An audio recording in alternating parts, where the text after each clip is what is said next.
ओम शांति।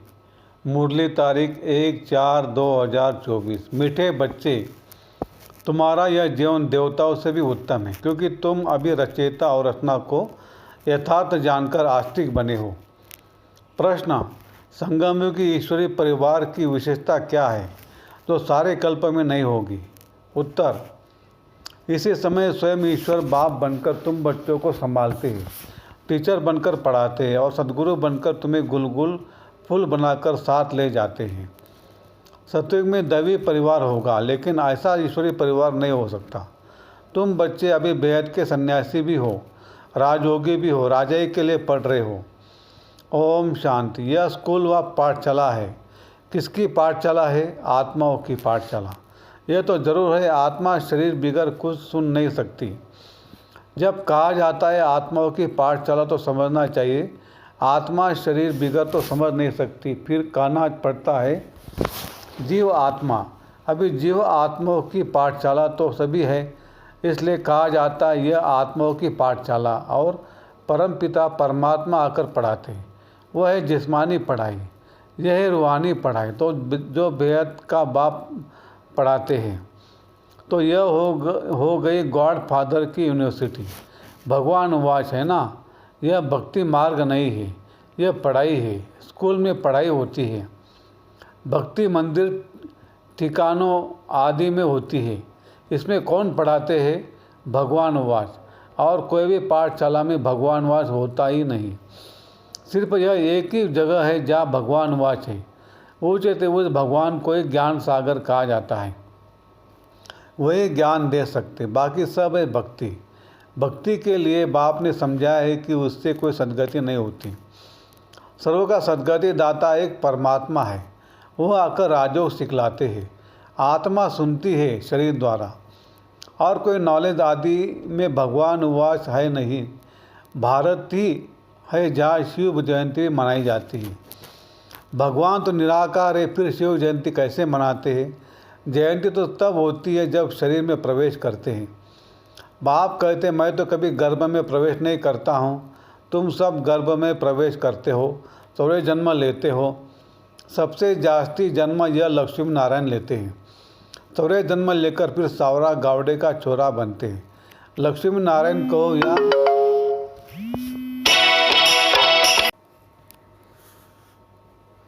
राधे कृष्ण बचपन के, वह जब जन्म लेते तब स्वर्ग में ले लेते, जिसका वैकुंठ भी कहा जाता है। पहला नंबर जन्म इनका है, तो 14 जन्म भी यह लेते। श्याम और सुंदर तो फिर श्याम। श्री कृष्ण सबको प्यारा लगता है। श्री कृष्ण का जन्म तो होता ही नहीं दुनिया में, फिर पुनर्जन्म लेते थे, आकर पुरानी दुनिया में पहुँचते तो श्याम बन जाते। यह खेल ही ऐसा है। भारत पहले सतो प्रधान सुंदर था, अब काला हो गया है। बाप कहते इतनी सब आत्माएं मेरे बच्चे हैं, अभी सब काम चिता पर बैठकर जलकर काले हो गए हैं। मैं आकर सबको वापस ले जाता हूँ। यह सृष्टि का चक्र ही ऐसा है। फूलों का बगीचा वह फिर कांटों का जंगल बन जाता है। बाप समझाते तुम बच्चे कितने सुंदर विश्व के मालिक थे, अब फिर बन रहे हो। यह लक्ष्मी नारायण विश्व के मालिक थे। यह 84 जन्म भोग फिर ऐसे बन रहे, अर्थात उन्नों की आत्मा अब पढ़ रही है। तुम जानते हो सतयुग में अपार सुख है, जो कभी बाप को याद करने की दरकार भी नहीं रहती। गाये ने दुख में सिमरन सब करे। किसका सिमरन? बाप का। इतने सबका सब सिमरन नहीं करना है। भक्ति में कितना सिमरन करते हैं, जानते कुछ भी नहीं। श्री कृष्ण कब आया वह कौन है, कुछ भी नहीं जानते हैं। श्री कृष्ण और नारायण के भेद को भी नहीं जानते। शिव बाबा है ऊँच ते ऊँच, फिर उनके नीचे ब्रह्मा विष्णु शंकर, उनको फिर देवता कहा जाता है। लोग तो सभी को भगवान कहते हैं, रहते हैं, सर्वव्यापी कह देते हैं।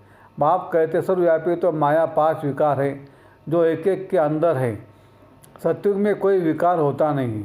मुक्ति धाम में आत्माएं पवित्र रहती है, अपवित्रता की कोई बात नहीं।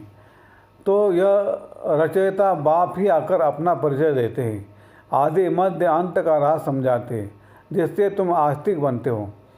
तुम एक ही बार आस्तिक बनते हो। तुम्हारा यह जीवन देवताओं से भी उत्तम है, गाया भी जाता है, मनुष्य जीवन दुर्लभ है और जब पुरुषोत्तम संगमयुग होता है तो हीरे जैसा जीवन बनता है।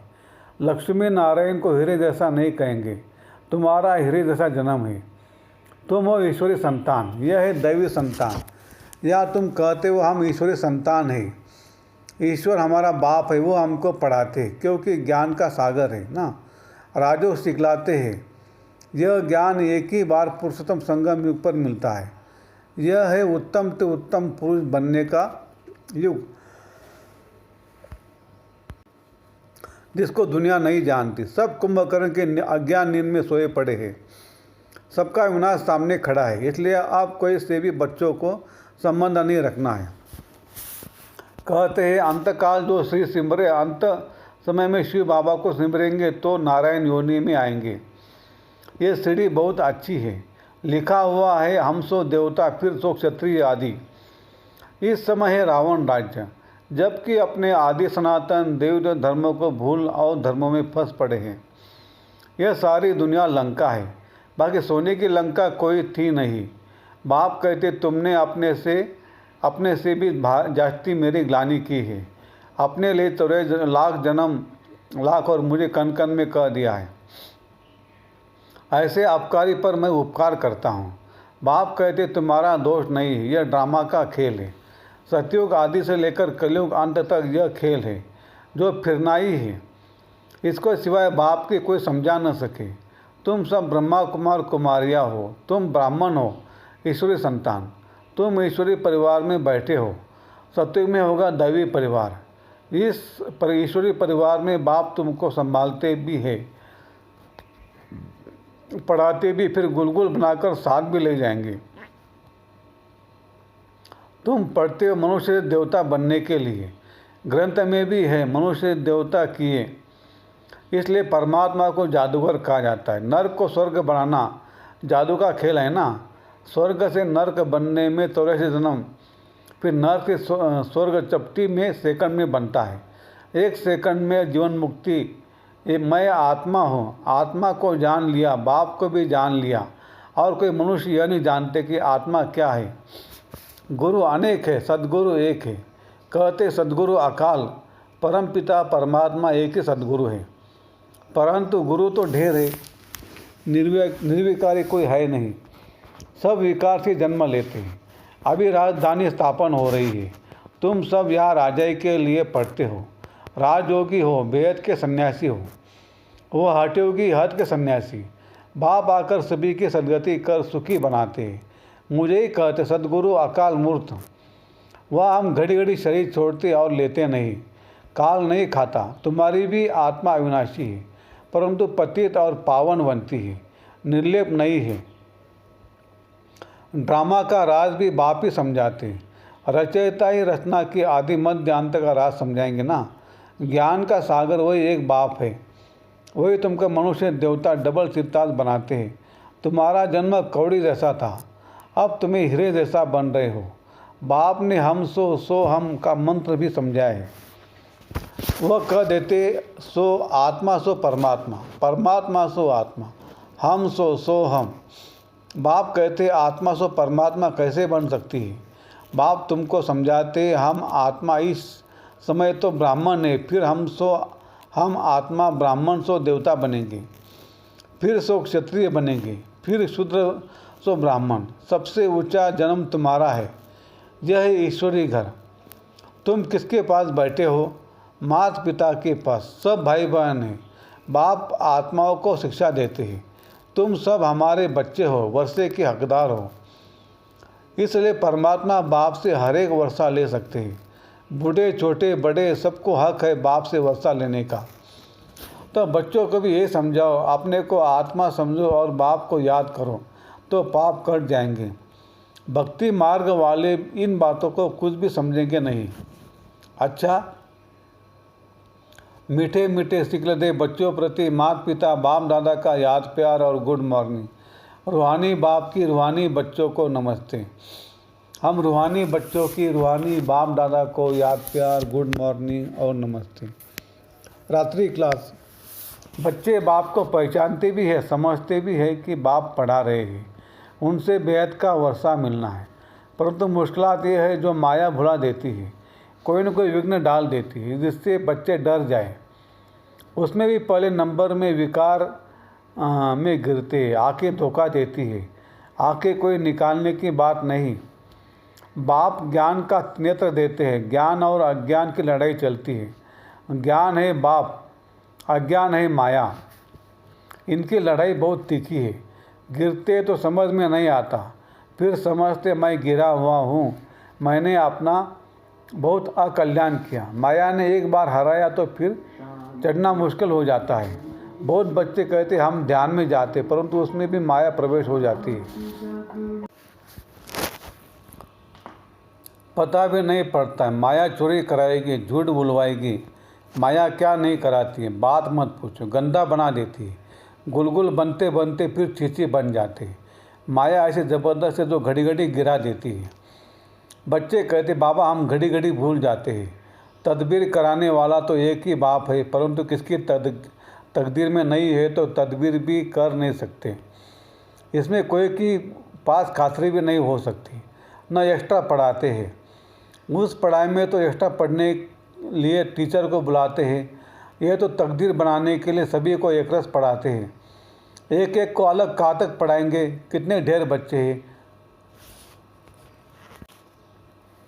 उस पढ़ाई में कोई बड़े आदमी के बच्चे होते, अधिक खर्च कर सकते हैं तो उनको एक्स्ट्रा भी पढ़ाते हैं। टीचर जानते हैं कि यह डल है, इसलिए पढ़ाकर उनको स्कॉलरशिप लायक बनाते हैं। यह बाप ऐसा नहीं करते। यह तो सभी को एक रस पढ़ाते हैं। वह टीचर का एक्स्ट्रा पुरुषार्थ कराना। यह तो एक्स्ट्रा पुरुषार्थ किसको अलग कराते नहीं है। एक्स्ट्रा पुरुषार्थ माना ही टीचर कुछ कृपा करते हैं, भल ऐसे पैसे लेते हैं, खास टाइम दे पढ़ाते हैं जिससे वह जास्ती पढ़कर होशियार होते हैं। या तो जास्ती कुछ पढ़ने की बात ही नहीं है। इनकी तो बात ही एक है, एक ही महामंत्र देते मनमना भव का।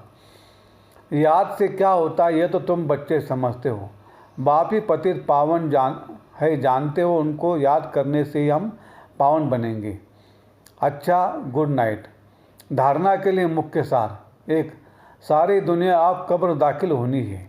विनाश सामने है, इसलिए कोई से भी संबंध नहीं रखना है।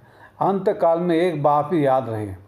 2, शाम से सुंदर, पतित से पावन बनने का ये पुरुषोत्तम संगम युग है। यही समय है उत्तम पुरुष बनाने का। सदा इसी स्मृति में रह स्वयं को कौड़ी से हीरे जैसा बनाना है। वरदान।